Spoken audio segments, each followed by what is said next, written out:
ప్రజలను మభ్యపెట్టి అమలు కాని 6 గ్యారంటీలతోని 420 హామీలతోని ప్రజలను మోసం చేసి అధికారంలోకి వచ్చినటువంటి కాంగ్రెస్ పార్టీ 7 నెలల నుంచి ప్రజాపాలన అని చెప్పి ప్రతీకార పాలన తీసుకోవటం మీరందరూ కూడా చూస్తున్నారు.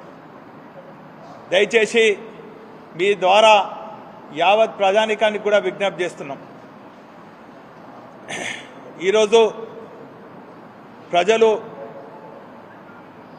వారికి ఇచ్చినటువంటి హామీలు నెరవేర్చాలని చెప్పి ఎక్కడికక్కడ అధికార పార్టీ మంత్రులను శాసనసభ్యులను నిలదీస్తున్నటువంటి సందర్భంలో గత 6-7 నెలల నుంచి కూడా కొన్ని పండుగల సందర్భంగా కూడా మతాల మధ్య చిచ్చుపెట్టి శాంతి భద్రతలను కూడా కాపాడలేని నిస్సాయ స్థితిలో ఈ ప్రభుత్వం ఉండి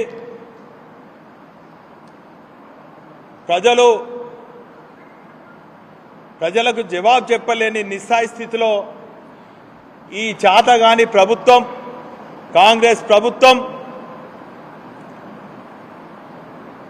బీఆర్ఎస్ పార్టీ పైన లేనిపోని అబండాలు వేస్తూ గత ప్రభుత్వం మా పార్టీ తెలంగాణ సాధించడమే కాదు, సాధించినటువంటి తెలంగాణలో ప్రజలకు కావలసినటువంటి మౌలిక సదుపాయాలతో పాటు తెలంగాణ ట్యాగ్ లైన్ అయినటువంటి నీళ్లు నిధులు నియామకాలు 10 ఏళ్లలో అమలు చేసి బ్రహ్మాండంగా రైతాంగానికి కాళేశ్వరం ద్వారా 1 కోటి ఎకరాలకు నీళ్ళు అందించడం కాకుండా రైతాంగానికి సకాలంలో ఎరువులు, నాణ్యమైనటువంటి విత్తనాలు, రైతు బంధు, రైతు బీమా ఇవన్నీ కూడా ఇచ్చి మరి ఈరోజు ఈ ప్రభుత్వం వచ్చిన తర్వాత రుణమాఫీ చేయలేక, రైతులకు ఇచ్చినటువంటి హామీ అమలు చేయలేక, నిరుద్యోగ వృత్తి ఇవ్వలేక, ఉద్యమకారులకు ఇచ్చినటువంటి హామీ అమలు చేయలేక, మహిళలకు ఒంటరి మహిళలకు ఇచ్చినటువంటి హామీ ఇవ్వలేక, చివరికి కళ్యాణ లక్ష్మి చెక్కులు కూడా ఇవ్వలేక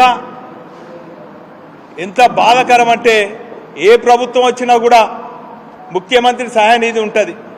ఎవరికి అనారోగ్యమైనా కూడా తక్షణమే ఆదుకునే ప్రభుత్వం. మా హయాంలో లక్షలాది మందికి కోట్లాది నిధులు వెచ్చించడం జరిగింది. ఇప్పుడు ఆ సీఎం రిలీఫ్ ఫండ్ కూడా ఇవ్వలేని నిస్సాయ స్థితిలో ఉన్నటువంటి ప్రభుత్వం ప్రజలకు భయపడి ఈరోజు మా పార్టీ పైన బురద జల్లే కార్యక్రమం చేస్తున్నారు. 1 నెలల మేడిగడ్డ పైన కుంగిందని చెప్పి ఏవో ఆరోపణలు, ఇంకో నెలలో ఒక అజెండా తీసుకున్నారు.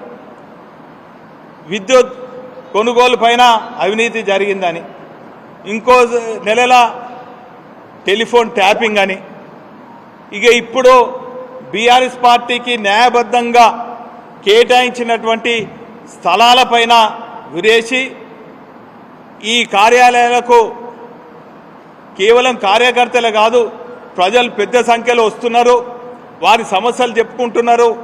వీళ్ళు ప్రజల పక్షాన పోరాడేదానికి ఈ కార్యాలయాన్ని కూడా ఒక వేదిక అయింది అని చెప్పి ఈ వేదికలను కూలగొట్టాలని చెప్పి తెలంగాణ రాష్ట్ర వ్యాప్తంగా కూడా బీఆర్ఎస్ పార్టీ కార్యాలయపైన అవినీతి ఆరోపణలు చేస్తూ, అసత్య ఆరోపణలు చేస్తూ మరి ఈరోజు మరి ఈ దిగజారు కార్యక్రమానికి శ్రీకారం చుట్టింది కాంగ్రెస్ పార్టీ. అందులో భాగంగా గత ప్రభుత్వం హయాంలో న్యాయబద్ధంగా మా జనరల్ సెక్రటరీ అయినటువంటి ఎం శ్రీనివాస్ రెడ్డి గారు ప్రభుత్వానికి ఒక లెటర్ రాస్తే సిసిఎల్ఎల్ ద్వారా ఆర్డీఓ ద్వారా లెటర్ నెంబర్ 1760/215 డేటెడ్ 18/4/2008లో కలెక్టర్ అర్బన్ ప్రశాంత్ పాటిల్ గారి ద్వారా మాకు ఇది రావటం జరిగింది. సిసిఎల్ఏ అసైన్మెంట్ ద్వారా మరి 15/6/2018లో GO number MS 167 revenue assessment department ద్వారా మాకు అలాట్ చేయడం జరిగింది. మరి కలెక్టర్ వరంగల్ అర్బన్ తహసీల్ ద్వారా మాకు ఈ ల్యాండ్ సర్వే నెంబర్ 1066 ద్వారా ఒక ఎకరం అప్పుడు టీఆర్ఎస్ పార్టీకి మరి ఎకరం 4,84,000 గవర్నమెంట్ ద్వారా మరి మేము పేమెంట్ చేస్తే మాకు అలాట్ చేయడం జరిగింది. మరి ఆనాటి నుండి నేటి వరకు మేము గవర్నమెంట్ ఇచ్చినటువంటి నామ్స్ ప్రకారము పార్టీ కార్యాలయాలకు కార్యక్రమాలకే వాడటం జరుగుతుంది. అయితే ఈ మధ్యలో ఎన్నికైనటువంటి శాసనసభ్యుడు నారాయణ రాజేందర్ రెడ్డి గారు డిప్యూటీ కమిషనర్కు ఒక లెటర్ రాసి మరి ఇది క్యాన్సలేషన్ కోసము తర్వాత ఇది ఇల్లీగల్ ఉన్నదని చెప్పి వారు లెటర్ ఇవ్వటం జరిగింది. ఆర్డీఓ ద్వారా మాకు వివరణ కోరితే నిన్న డిప్యూటీ కమిషనర్ కూడా మేము లిఖితపూర్వకంగా మాకున్నటువంటి జీవో కాపీ కానీ మాకు అలాట్మెంట్ అయినటువంటి రిసిప్ట్ కానీ ఇవన్నీ కూడా మేము సమర్పించడం జరిగింది. నేను ఈ సందర్భంగా ఇక్కడ శాసనసభ్యులు కానీ కాంగ్రెస్ నాయకులను కూడా మేము డిమాండ్ చేస్తున్నాం. ఈరోజు అన్ని పార్టీలకు కార్యాలయాలు ఇచ్చిండ్రు.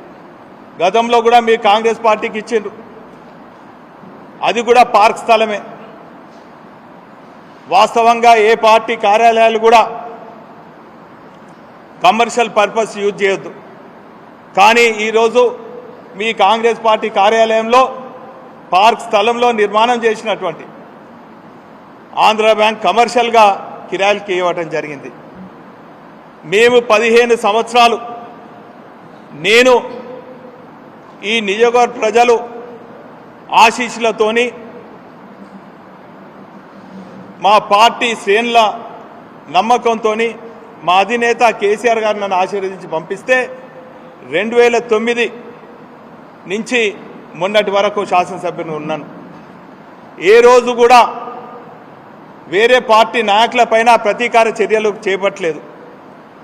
ఏ పార్టీ కార్యాలయాలపైన ఆరోపణలు చేయలేదు. పైపెచ్చు నా దృష్టికి వచ్చినటువంటి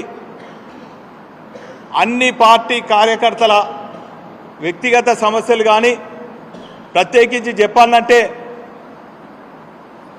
అనారోగ్యంతో బాధపడుతున్న సందర్భంలో కూడా ఇప్పుడు నేను చెప్పిన విధంగా ముఖ్యమంత్రి సహాయనిధి కింద కూడా వారికి 100 మందికి నేను చెక్కులు కూడా ఇచ్చినటువంటి విషయాన్ని ఈ సందర్భంగా తెలియజేస్తున్నాను. ఇదే కాకుండా కరోనా సమయంలో కూడా ఇదే కాంగ్రెస్ పార్టీ నాయకులు అనారోగ్యంతో ఉన్నప్పుడు కూడా పార్టీలను చూడకుండా కూడా వారికి కావలసినటువంటి రెమిడిసివిర్ ఇంజెక్షన్లు కూడా ఉచితంగా ఇచ్చినటువంటి విషయాన్ని ఈ సందర్భంగా తెలియజేస్తున్నాను. ఎన్నికల సమయంలో పార్టీలు ఘర్షణలు, ఎన్నికలు అయిపోయిన తర్వాత ప్రజలందరినీ కూడా సమానంగా చూడవలసిన బాధ్యత ప్రజాప్రతినిధి ఉన్నది. నాకన్నా ముందు కూడా శాసనసభ్యులు ఉన్నారు. వాళ్ళ మీద నేను ఓడిపోయినప్పుడు కూడా మరి వారికి ప్రజా సమస్యలపైన సూచనలు ఇచ్చేది, సామరస్యంగా పరిష్కరించుకునేది. నా 30 ఏళ్ల రాజకీయ జీవితంలో ఎన్నడూ కూడా ఇటువంటి శాసనసభ్యులను చూడలేదు. ఒక కక్షపూరితంగా